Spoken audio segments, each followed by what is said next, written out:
Praise the lord. యేసు నామమే జయము. మన రక్షకుడు మన విమోచకుడైన యేసుక్రీస్తు అతి పరిశుద్ధ నామములందరికీ వందనాలు. చిన్న ప్రార్థన ద్వారా ఉదయకాల వాగ్దానం చేసుకుందాము. పరిశుద్ధుడ మహాగణుడు అయిన దేవ యేసయ్య, సర్వాధికారినైనా మీకే వేలది వందనములు, కృతజ్ఞత స్తుతి స్తోత్రములు చెల్లించుకుంటున్న దేవ ఉదయకాలం ప్రభు వాక్యభాగం ధ్యానిస్తుండగా వాక్యభాగం అర్థమవుటలు సహాయం చేసి మీ కృపలో బలపరిచి మీకు మాదిరిగా మమ్మల్ని నడిపించమని చిన్న ప్రార్థన యేసుక్రీస్తు అతి పరిశుద్ధ నామములో అడిగి వేడుకుంటున్నాను తండ్రి. Amen amen. ఆదికాండం 32వ అధ్యాయం 28వ వచనము. అప్పుడు ఆయన, నీవు దేవునితోనూ మనుషులతోనూ పోరాడి గెలిచితివి గనుక ఇక మీదట నీ పేరు ఇజ్రాయేలే గాని యాకోబు అనబడదని చెప్పెను. ఆమెన్. దేవుడి వాక్య భాగం దీవించును గాక.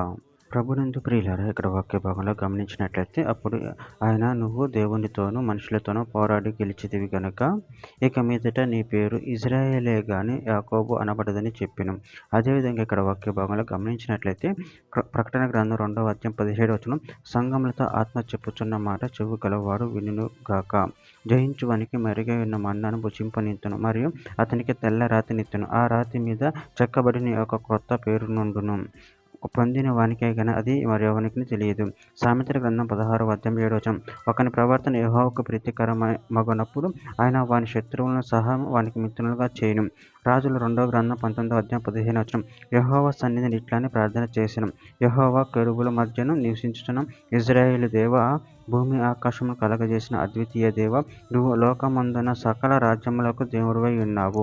సామెతల గ్రంథం 18వ అధ్యాయం 10వ వచనం, యెహోవా నామము బలమైన దుర్గము, నీతిమంతుడు అందులోనికి పరిగెత్తి సురక్షితంగా నుండును.